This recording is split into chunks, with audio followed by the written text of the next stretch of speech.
बात है। एक समृद्ध राज्य में हरिपाल नाम का एक साधारण लेकिन अत्यंत चतुर किसान रहता था, जो अपनी छोटी सी खेती पर मेहनत करके ईमानदारी से जीवन बिताता था। वह दिखने में सामान्य था, पहनावे में सादा और बोलचाल में विनम्र, लेकिन उसके पास जीवन को समझने की गहरी बुद्धि थी। इसलिए गांव के लोग अपने झगड़े, फैसले और समस्याएं उसी से पूछते थे।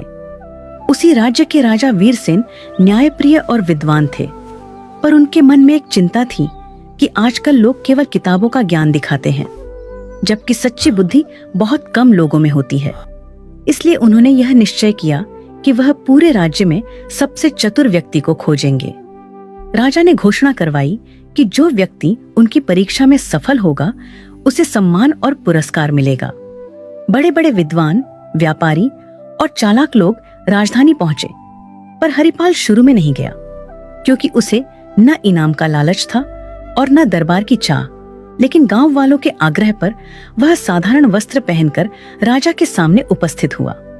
राजा ने पहली परीक्षा में एक पत्थर और लकड़ी का टुकड़ा दिखाकर पूछा कि इनमें से अधिक उपयोगी क्या है। अधिकतर लोगों ने तुरंत उत्तर दिया, पर हरिपाल ने कहा कि उपयोग वस्तु में नहीं, परिस्थिति में होता है। यह उत्तर सुनकर राजा प्रभावित हुए।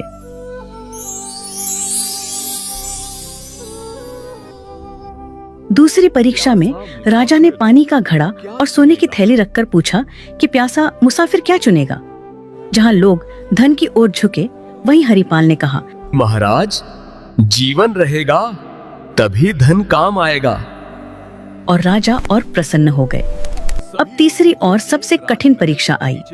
राजा ने आदेश दिया कि सभी लोगों को एक रात महल के बगीचे में रहना होगा और सुबह तक ऐसा फल लाना होगा जो न जमीन पर गिरा हो और न ही बहुत ऊंचाई पर हो। साथ ही किसी भी पहरेदार को नाराज नहीं करना होगा। बाकी सब लोग इस परीक्षा को नामुमकिन मानकर पीछे हट गए, पर हरिपाल ने हार नहीं मारी। रात भर सोचने के बाद हरिपाल को समझ आया कि राजा ने यह नहीं कहा था कि फल केवल पेड़ से ही तोड़ा जाए, बल्कि यह कहा था कि फल न तो जमीन पर गिरा हो और न ही बहुत ऊंचाई पर हो। सुबह होते ही उसने महल के बगीचे में लगे फूलों के पौधों और झाड़ियों को ध्यान से देखा। तभी उसकी नजर एक अंगूर की बेल पर गई, जो दीवार के सहारे छड़ी हुई थी। उस पर फल यानी अंगूर जमीन से ऊपर था, लेकिन किसी ऊंचे पेड़ पर नहीं। हरिपाल ने पहरेदारों से विनम्रता से पूछा कि क्या वह उस बेल के पास जा सकता है, क्योंकि वह राजा की आज्ञा का पालन कर रहा है। उसकी शांति, नम्रता और सच्चाई देखकर पहरेदारों ने उसे रोकने के बजाय रास्ता दे दिया। हरिपाल ने बिना किसी नियम को तोड़े बेल से फल तोड़ा और दरबार में ले आया। जब राजा ने उससे पूछा कि उसने यह कैसे किया, तो हरिपाल ने हाथ जोड़कर कहा कि सच्ची बुद्धि कठिन रास्ता चुनने में नहीं, बल्कि नियमों को समझकर सही और सरल मार्ग ढूंढने में होती है। यह सुनकर राजा वीरसेन अत्यंत प्रसन्न हुए और उन्होंने घोषणा की कि हरिपाल ही सच्चा चतुर है, क्योंकि उसने ज्ञान, धैर्य और व्यवहार तीनों का संतुलन दिखाया है। राजा ने उसे सोने का पुरस्कार दिया, लेकिन हरिपाल ने उतना ही सोना लिया जितना गांव में कुआं बनवाने के लिए आवश्यक था, और बाकी लौटा दिया।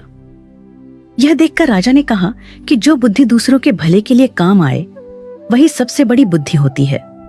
हरिपाल सम्मान के साथ अपने गांव लौट आया और पहले की तरह सादगी से जीवन जीने लगा। लेकिन उसकी कहानी पूरे राज्य में फैल गई और लोगों ने समझ लिया कि सच्ची चतुराई दिखावे में नहीं, बल्कि सही सोच और सही आचरण में होती है। सीख: सच्ची बुद्धि वही है जो नियमों को समझे, अहंकार से दूर रहे और अपने साथ साथ दूसरों